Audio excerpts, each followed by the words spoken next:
Hey everyone, welcome back. Um, Inside today, because as we all know, it's too bloody hot outside right now. It's not even the height of summer yet. How sad is that? Now, today was going to be version 3 of the top motor mount plates. So here's a little bit of an update and then we're going to get into it. So here are the plates. Now, these actually look pretty good on the cutouts. See? Got plenty of meat all the way around it, just like I wanted. Now, the holes might be slightly off. Don't know yet, haven't mocked them up or, bolted them in yet. Just, test fitting. That's what mocking up means. You're just test fitting stuff. Haven't done that yet. Main reason because, all right, I don't know if you can see it, but if you can, all right, see that little ring right there? That's where when you drill through something, the steel on the back end of it kind of blows out. So I need to deburr this. I have like a hand deburring tool, but nothing for like this. It won't work really. So I went to Lowe's and found these. So this is from Irwin. They're an okay brand. I mean, they sell them at Lowe's, and I've got Irwin tools that work just fine. I don't really have anything bad to say about them. Now, these are some high-speed countersinks. Now, this set of 5 costs $20. Well, 21 and some change after tax. Yeah. However, if you just need to buy one bit, it's $10. So why not just spend an extra $10 and get 4 more bits? That makes more sense mathematically. I mean, because if you need to go up a size or down a size, at least you have the extra bits. And this has a 1/4 inch, 3/8, 1/2 inch, 5/8, and 3/4 bit countersink. I'm using a 3/8 countersink right now because I got it out of the package, put it in the hole, and it gets just enough of the hole, into the hole to where it'll ream this out, and that's all I'm wanting to do. I'm not wanting to drill it wider. I'm just wanting to knock off these burrs and create a little bit of a countersink. Now, what a countersink is, if you can see it on the picture, all right, where the tunnel where the drill bit goes into, basically creates a diagonal chamfer right there. So if you're using a screw that has one of those kind of chamfer heads, it'll sink all the way down into it and it'll be completely flush with the surface. That's what I'm wanting on this. Plus, it kind of cleans it up and it makes things fit slightly easier depending on the application. So yeah. All right, so I already got it installed in the drill. Now, I know for safety reasons I should be doing this in a vise, but I don't have a vise. So I'm just going to be doing it by hand, and hopefully this won't go catastrophic. But yeah, but I only need to hit it just barely, so we'll find out.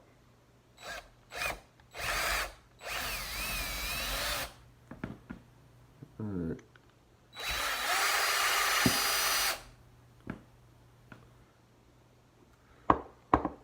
Alright, it's knocking some of it off, but not nearly as much as I thought it would. I think I need to go up a size. Like if there's any residue on it, or shavings, get those off. Let's try this again.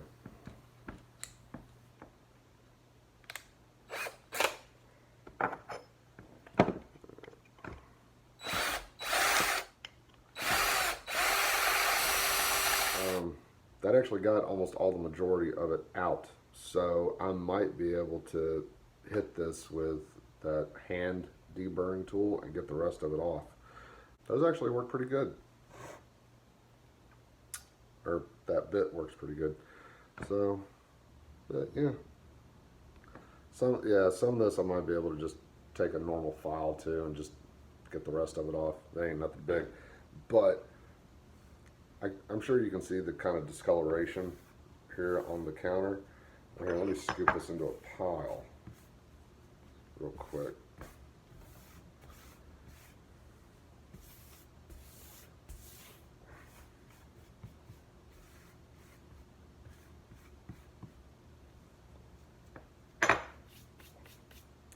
So yeah, here.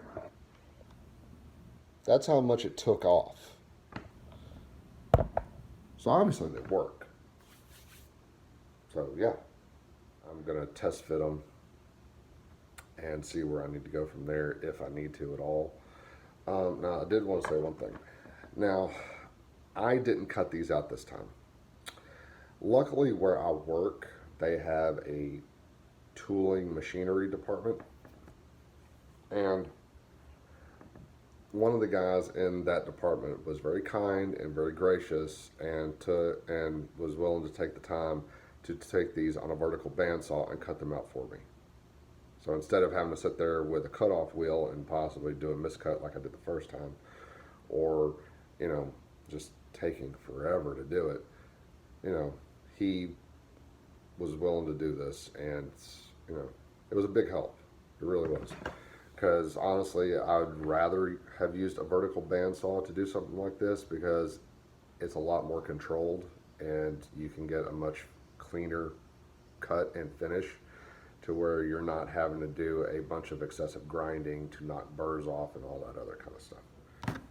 Irwin countersinks. Now, like I said, they're not going to get all of it to where it's super clean and flush. I mean, if I had it in a vise, I could probably do it, but I don't have a vise. I'm sitting here doing it by hand, like holding it by hand and doing it with a drill, instead of having it rigid in a vise and being able to just power into it and chunk all of it out in one go. So I'm going to try and do what I can to get these as cleaned up as I can, and once I get them done and test fitted, like I said, then I'll come back and see where we go from there. Success! Yes! Alright, so now what I was saying about the burrs and being able to get them off, well, instead of doing a lot of that, what I did was I just went outside, put this on top of my toolbox with one hole hanging off, and just put my weight down on it, and then took the drill and chamfered it just a little bit more. Got a lot more the burrs off and the hangers. So then I just took a file, gave it a quick little zips with it. Perfect. They're fine. No muss, no fuss. Mocked them up. They fit perfect. They're done. Minus getting the rust off and painting them. Okay, so that brings me to the next point. So this is something I learned from Del Boy's Garage. So apparently, back in the day, if you wanted to get rust off of something, distilled white vinegar. Had no idea. Never occurred to me. Never even knew it. So, according to him, what he says is, get a Tupperware bowl and some distilled white vinegar.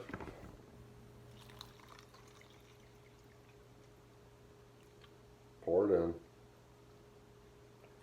until they're covered. And then put a lid on it, let it set, and then a couple of days come back to it. Now remember to get the air out of it. So I'm going to leave these to sit, and hopefully here within a couple of days I'll come back and they'll be completely derusted. In which case, after that, I can just take some nail polish remover, because like I said, that stuff's like almost 100% pure acetone, diluted down just slightly.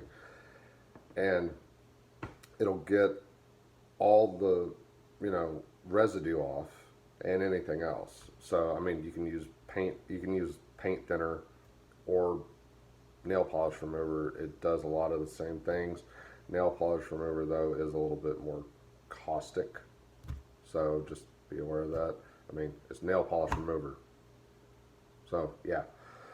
But I'll use that, and then once that's done and it dries, then I'll paint them, with, like some tough frame paint or rock chip paint, something to that effect.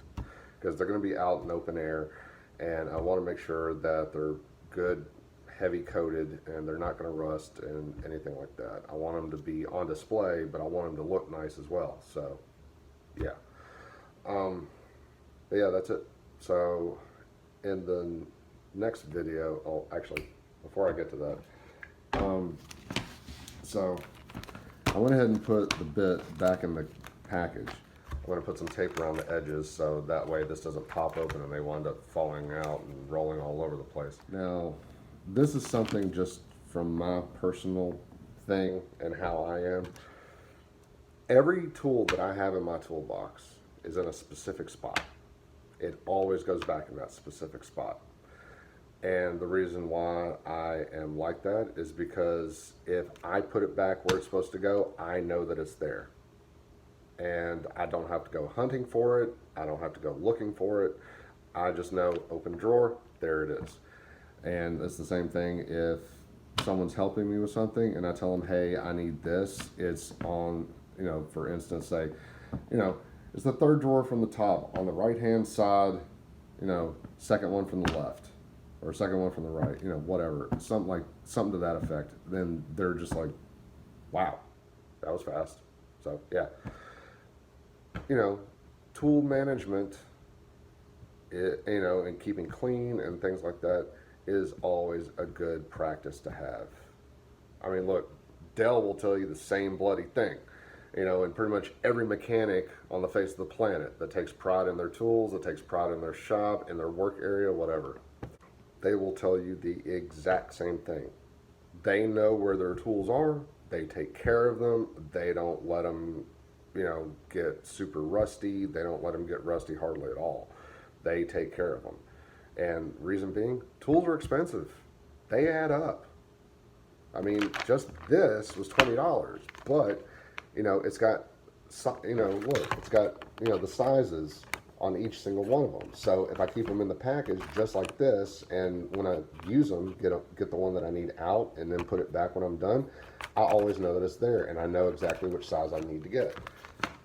So throwing away the package actually kind of hurts you in the long run, because if you just fling these into your toolbox and they go rolling around and start rolling, because every single time you open the drawer, if it's round, it'll roll.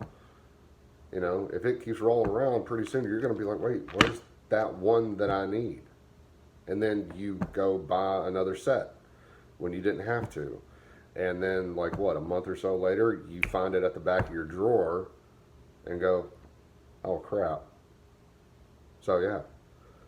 I mean, I'll just say it as a for instance.